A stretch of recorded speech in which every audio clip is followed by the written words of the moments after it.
Hello everyone. Today we are talking about one of the worst intelligence disasters in United States history. A betrayal so deep, so damaging, that even now the FBI still refers to it as their greatest failure. It wasn't a foreign agent, it wasn't some hacker in a basement. It was one of their own. An FBI counterintelligence agent named Robert Philip Hanssen, who sold America's most guarded secrets to the Soviet Union and later Russia for over 2 decades. From 1979 to 2001, that's longer than most people stay in the FBI their entire career. He gave up military secrets, nuclear defense strategies, surveillance operations, the names of double agents, and some of those people, they were tortured and executed. And for 22 years, the FBI had no idea. So how does that happen? Let's get into it. Robert Hanssen was born April 18, 1944 in Chicago. His father, Howard Hanssen, was a Chicago police officer and a harsh disciplinarian. Friends later described their home life as emotionally abusive. Robert was shy, smart, and had an intense need to feel in control. He was also deeply religious. Devout Catholic, he later joined Opus Dei, a controversial, ultra-conservative Catholic league. He studied chemistry at Knox College, got an MBA in accounting from Northwestern, and worked briefly for a dental supply company. But he wasn't satisfied. In 1972, he joined the Chicago Police Department, working in the Internal Affairs Division. Even then, he stood out for his intense interest in surveillance and counterintelligence.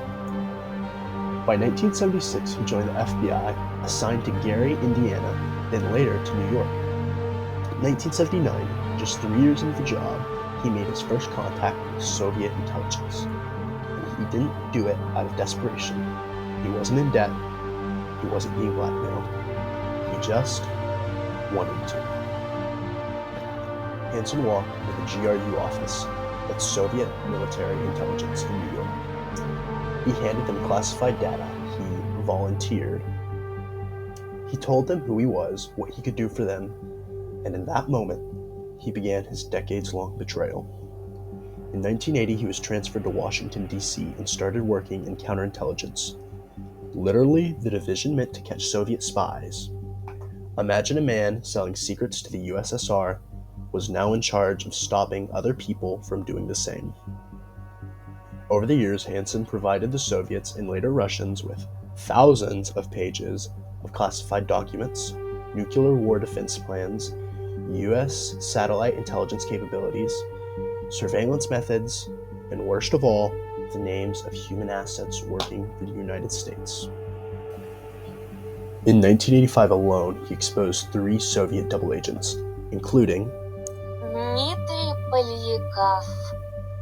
a top-ranking GRU general who had worked with U.S. intelligence for decades. He was captured, tortured, and executed. Another man Valery Martinov was arrested and shot.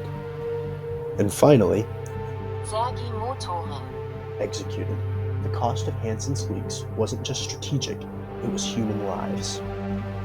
Hanssen was a master of spycraft. He never met with his handlers in person. Everything was done through dead drops, and exchanges of packages in parks, under bridges, and in the woods. He used an alias, Raymond Garcia. He never used electronic communications. He encrypted his messages. He sometimes coded Bibles to pass information, writing a cipher key in invisible ink on a page and leaving it in a church confessional. When he was questioned about strange behavior, like bringing home classified materials, he said he was working on a paper. No one followed up.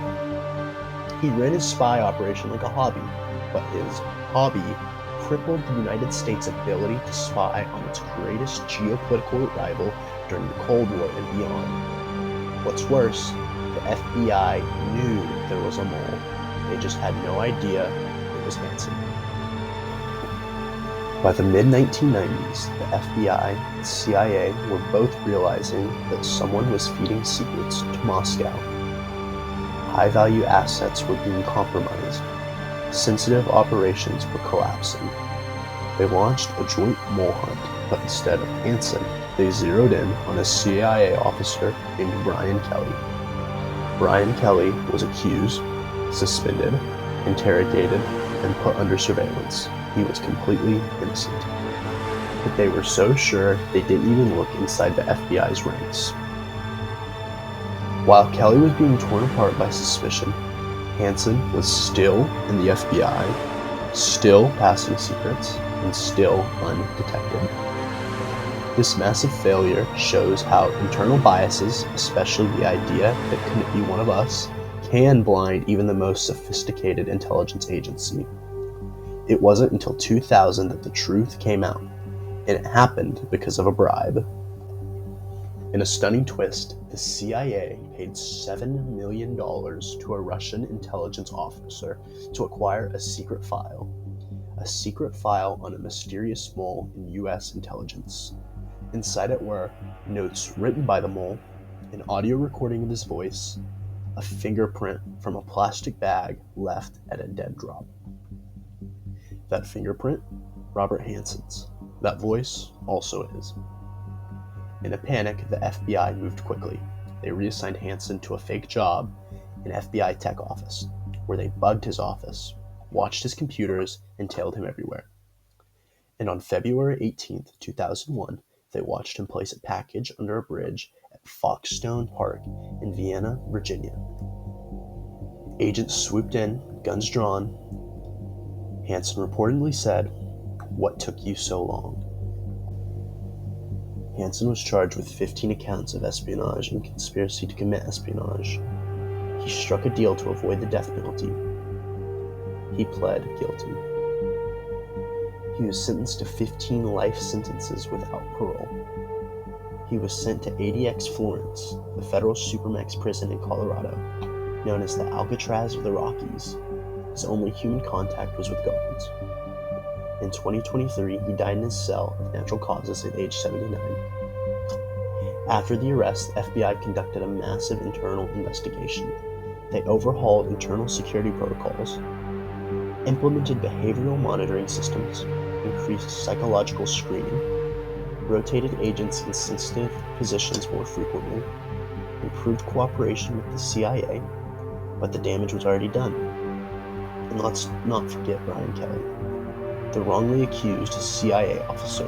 He was later cleared and even praised for his service, but the trauma stuck with him until his death in 2011. You may be asking, how much damage did he really do? Hanssen's betrayal wasn't just about giving away secrets, he crippled US intelligence. Some of the most serious consequences include exposing the tunnel under the Soviet embassy in DC, a top-secret operation to listen in on Russian conversations, revealing the full nuclear response strategy of the United States, including how and where targets would be struck, providing details on US electronic surveillance techniques and where listening posts were located around the world, sharing data on technical surveillance countermeasures which allowed the Russians to improve their spycraft and hide from American detection. Former FBI officials have called this betrayal the worst intelligence disaster in United States history. One CIA official said, "This was like giving your enemy the playbook and watching them burn the statement." Why did he do it?